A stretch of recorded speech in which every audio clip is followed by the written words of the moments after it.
इसको क्या बताया जाए कि इसके पिता की जो मृत्यु है वो कैसे हो गई है, इसके पिता की जो हत्या वो किसने किया है। जब यह बच्चा बड़ा होगा, जब अपने परिवार वालों से पूछेगा पापा कहाँ है, पापा की मेरी मृत्यु कैसे, सोचिए वो कितनी पीड़ादायक होगी कि इसी गांव के रहने वाले, इसी गांव के है ना अपराधी, इसी गांव के रहने वाले लड़के जो मात्र जिनकी उम्र बहुत होगी तो 22 से 25 साल 20 साल यही होगी, केवल अपने मनबड़ाई और अपने वर्चस्व को दिखाने के लिए चाकू से गोद गोद के हत्या मांग करते हैं उत्तर प्रदेश के माननीय मुख्यमंत्री योगी आदित्यनाथ से कि इस घटना को संज्ञान में लेते हुए और उचित मुआवजा 50 या 60 लाख इसको दे करके और इस परिवार के लोगों को, उनके परिवार को नौकरी दे ताकि इस परिवार का परवरिश आगे बढ़े, बच्चों की पढ़ाई हो, बच्ची की पढ़ाई हो। मात्र 1.5 साल का वो लड़का है, 18 महीने का, आखिर कौन उसको पालन पोषण करेगा? शासन इसकी जिम्मेदारी ले, क्योंकि शासन की गलती है जो आज आए दिन ये घटनाएं हो रही हैं। जो एक तरफ कहते हैं कि बेटी बचाओ बेटी पढ़ाओ, आज वह बेटी समाज में रास्ता नहीं चल पा रही है। ये शासन की लापरवाही नहीं है तो क्या? जिस परिवार के बीच में है जो आज से लगभग 3 दिनों पूर्व चाकू से गोद कर निर्मम हत्या कर दी गई थी। ज्यादा कुछ भूमिकाओं पे न जाते हुए डायरेक्ट हम उनके बड़े भाई से जानेंगे कि क्या कुछ मामला हुआ था, कैसी क्या सारी चीजें थी और किस बात को लेकर घटना हुई थी, तो क्या हुआ था, कैसी सारी चीजें हुई। घटना कारण से हुई थी। ये जो बच्चे थे सत्यम तिवारी और शुभम तिवारी, ये जो है आए दिन गांव की बच्चियां या अदर गांव की बच्चियां जाती थी तो ये जो मोटरसाइकिल से जो जाते थे और हुटिंग और छेड़खानी करते थे, सांपों पार में पड़ती थी। इनका नित्य प्रति का यही काम था। तो जो कमजोर तबके चाहे जैसे भी लोग हैं वो सब जाते थे। हम लोगों ने सीधा सम्मानित व्यक्ति हम लोग परिवार के हैं, तो इस चीज को सुना तो हमने इस पर जज किया। और उस दिन जो है कि मैं गया तो देखा कि इस गतिविधियां इन लोगों की जारी है। तो मैंने वहाँ पानी फूल चौराहे के आगे रुके थे, मैंने यही कहा कि ये बताओ गांव की और बच्चियां बेटी बहन रहेंगी, अब तुम वैसे करोगे तो कैसे काम चलेगा? हसरा बुरा भी हो सकता है। ये बात उसको जो है कि उसमें सत्यम तिवारी जो है, आनंद तिवारी, उसको बहुत नागवार लगा। मेरे पिताजी, मेरी दुकान बाड़ी पुल पर है जी, खाद मिट्टी वाली, वही मेरा भाई चलाता था। वहाँ आते हैं हमको लेकर, मैं जब घर आया तो 4 बजे के समय वो भगवान जी का स्थान है उसके घर के ठीक सामने, वहीं आगे से मेरी गाड़ी को रोक लिया और मुझसे तू मैं हाथापाई कर के बीच बचाव लोग किए। हम लोग घर चले गए, फिर पुनः दवा लेने के लिए गए, पिताजी को फिर लेके गए।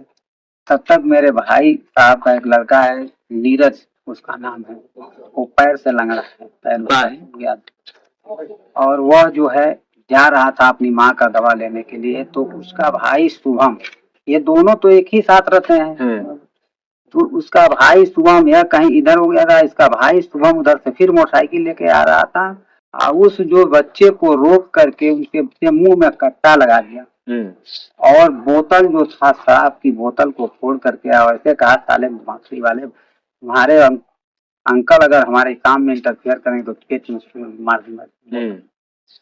तो वो लड़का किसी तरह भाग करके दुकान पे गया। फिर उधर से हुआ तो हमारे भाई सतीश कुमार यादव, वहां से हम लोग चले और आ करके अभिभावक से उसकी पूछने के लिए हम, उसके बाद वो जो है वहाँ भी जो है किसी तरह से वहां से हम लोग यहाँ आए। फिर हुआ कि चल करके थाने पर जो है कि रिपोर्ट दिया जाए। तो हम लोग सूचना देने के लिए जा रहे थे दोनों भाई, तब तक जो ये हमारे गांव का तिराहा है, फिर लोग की दुकान है वहाँ ध्रुव शर्मा की, वहीं मुड़े थे। तब तक वो आगे से जो है ऐसे मोटरसाइकिल से शुभम वो उतर गया। उधर लग रहा है कि 10 वहां से चौराहे से 20 या 25 मीटर उसकी दूरी होगी घर की, वह उतर गया और उतर करके ये ऐसे आके मोटरसाइकिल को आगे से गिर दिया। जब आगे मोटरसाइकिल आई तो हमारे भाई साहब मोटरसाइकिल चला रहे थे, रोक दिए, हम नीचे उतरे। तब तक हमारे गाँव भूतपूर्व प्रमुख कथना दीपक यादव से वहाँ है, अब वो पूछने लगा, गाली देने पूछने लगे। हम लोग उतरते तब तक वो पूछने लगे तो उनको भी लगा। जब हम तो गाड़ी इधर करके उतरे, जब वो बात कर रहे तो मैं खड़ा होकर सुन रहा, तब तक वो पीछे से सत्यम आ करके जो है कि जो है चाकू मार दे, हाँ, और ऑन स्पॉट वो गिर गया। और वहाँ 10-15 लोग जब इकट्ठा हुए भाग गया, पकड़ना चाहे भाग गया।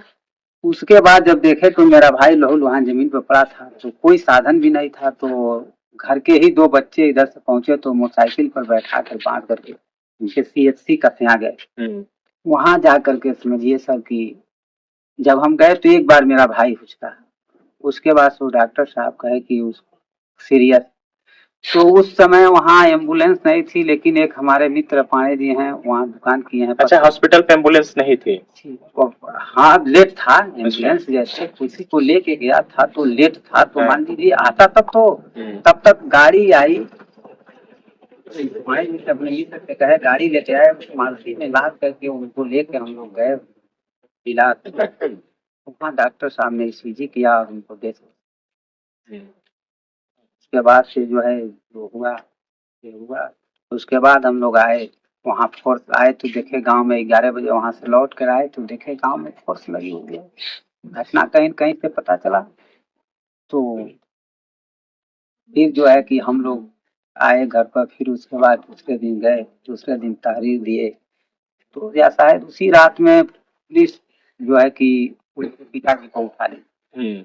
उसके बाद से जो है दिए हम लोग 9 बजे के करीब एप्लीकेशन दिए हुए। उसके बाद हम लोग यहाँ से PM हाउस पर गए। अच्छा, कब की घटना है ये घटना 4 तारीख सोमवार को है, और 2:30 बजे के करीब जो है कि उनसे से वार्ता हुई, और 4 बजे हमारे पिताजी और हमको गाड़ी से वहाँ रोक। 4 तारीख को हुई और आज 6 तारीख है, यानी कि आज तीसरा दिन है। हाँ, वहाँ रोक लिए। उसके बाद ये सर जानते हैं 2 से 3 घंटे में 2:30 बजे से लेकर 6 बजे के बीच में सारी वारदातें कर दिया।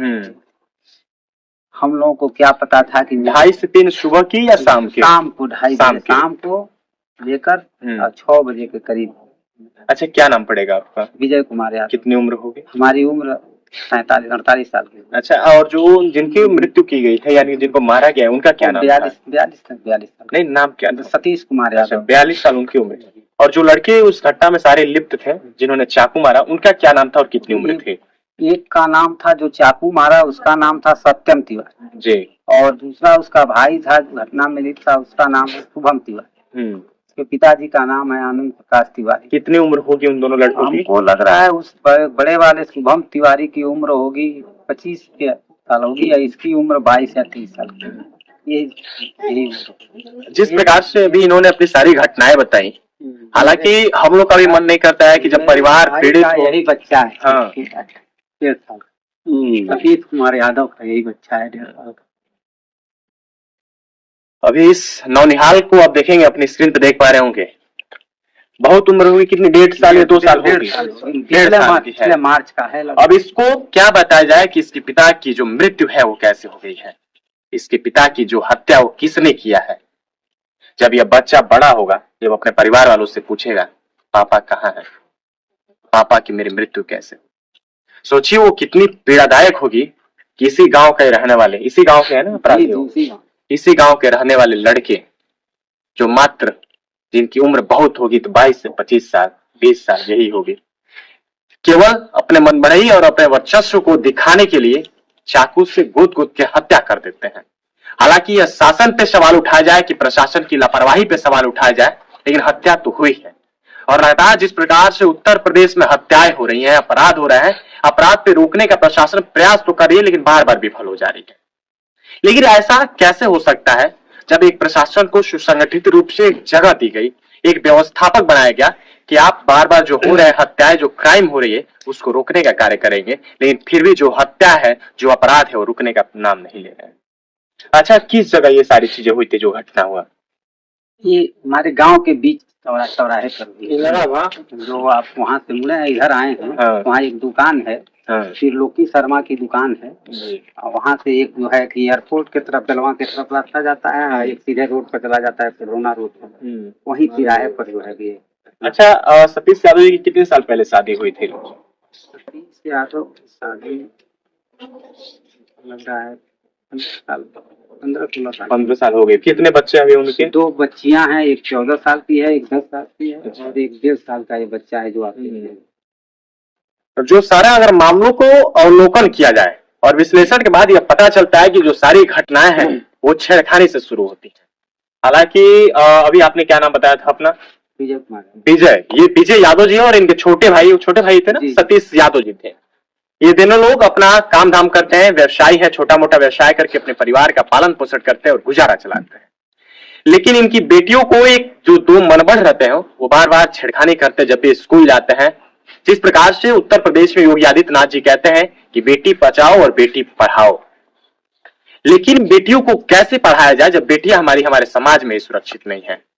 हम जैसे आप जैसे युवा जिनको अपने इतने मद में चूर रहते हैं कि अपने घर की बेटी बेटी लगती है, अपने घर की बहन बहन लगती है, लेकिन आखिर क्यों दूसरे घर की बेटी बेटी नहीं लगती है और दूसरे घर की बहन बहन नहीं लगती है। हमारा भी मन नहीं कर रहा था कि इनके पास आए, घटना के सुने हुए आज 3 दिन हो गए हैं, लेकिन फिर भी यह सारी चीजें इसीलिए आप तक रखनी जरूरी है और इसीलिए दिखानी जरूरी है, क्योंकि जब तक इस देश का और इस समाज का प्रत्येक युवा जागरूक नहीं होगा कि जो प्रत्येक उन गांव की हुई या देश की हुई या प्रदेश की हुई बेटियों को अपना बेटी नहीं समझेगा या अपने बहन को और समाज में रहने वाली दूसरी बहन को अपना बहन नहीं समझेगा, तब तक हमारा देश ना सुधरेगा ना हमारा देश बदलेगा। जिस प्रकार से आप बता रहे थे, यह छेड़खानी का जो कार्य वो कब से ये लोग कर रहे थे? ये लोग जो है बहुत दिनों से कर रहे थे, लेकिन कुछ लोग जो डर से शिकायत नहीं करते थे, लेकिन जब ये हम लोगों के परिवार के बीच की बात आई तो बच्चियां नहीं कोई और बताया, किसी माध्यम से चला कि हम लोग की बच्चियां। अच्छा, बिटिया ने आपकी नहीं बताई कि ऐसे ऐसे चीजें हो रही हैं, परेशानी कर रहे हैं लोग? ठीक, तो जो है कि पता चला किसी तरह से, अभी कहती थी कि जब जाते हैं नहीं करते हैं, कुछ आगे पीछे ऐसे गाड़ी करते हैं सब, तो उसी पर हमने जो है। अच्छा, किस स्कूल में पढ़ती थी? किसान इंटरमीडिएट कॉलेज जो साखूपार में है। हालांकि देखिए, कहीं ना कहीं जब भी विद्यालय की छुट्टियां होती है उस समय प्रशासन को भी चाहिए कि एक विशेष पेट्रोलिंग चलाए, लगातार नारी सुरक्षा अभियान चलाए जाते हैं, नारी शक्ति की पुलिस भर्ती कराई जाती है, लेकिन आखिर वो नारी शक्ति की जो महिला पुलिस है वो केवल थानों में बैठ के सैलरी उठाने के लिए है? आखिर क्यों नहीं जब भी स्कूलों की छुट्टियां होती है तो हमारी बहन बेटियों और बिटियाओं की सुरक्षा के लिए वहां पे नियुक्त किया जाता है? अब मेरा मानना यह है कि जब भी प्रत्येक जिस विद्यालय में अगर बेटियां पढ़ाई करती हैं, अगर लड़कियां पढ़ती हैं, तो वहां पे जब छुट्टी का समय होता है तो वहां पे महिला पुलिसकर्मी को भी नियुक्त करना चाहिए छुट्टी के समय, 1 घंटे के लिए हो या 2 घंटे के लिए हो, जितना अगर समय बचता है उनके क्रमानुसार में उस शेड्यूल से निकाले कम से कम 1 से 2 घंटे के लिए बिटियाओं की सुरक्षा के लिए वहां पे नियुक्त किया जाए। बाकी गांव के कुछ और लोग हैं, इनसे भी जान लेंगे। क्या नाम पड़ेगा चाचा जी आपका? हमारा घर तो बहुत दूर है। कहाँ, क्या नाम पड़ेगा? सीताराम है। सतीश यादव जी को जानते हैं? उनके पिता भी हमारे। अच्छा, और कैसा व्यवहार थे, कैसे थे वो?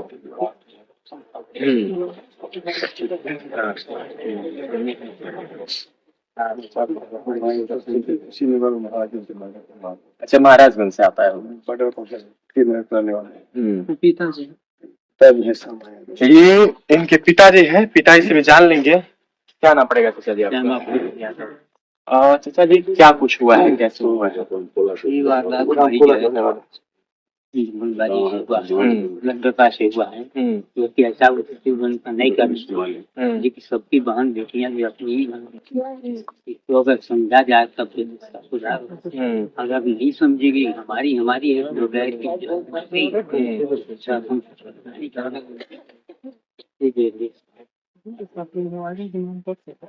आखिर विकास हो तो हो कैसे, बहनों को सुरक्षा मुहैया कराया जाए तो कराया जाए कैसे?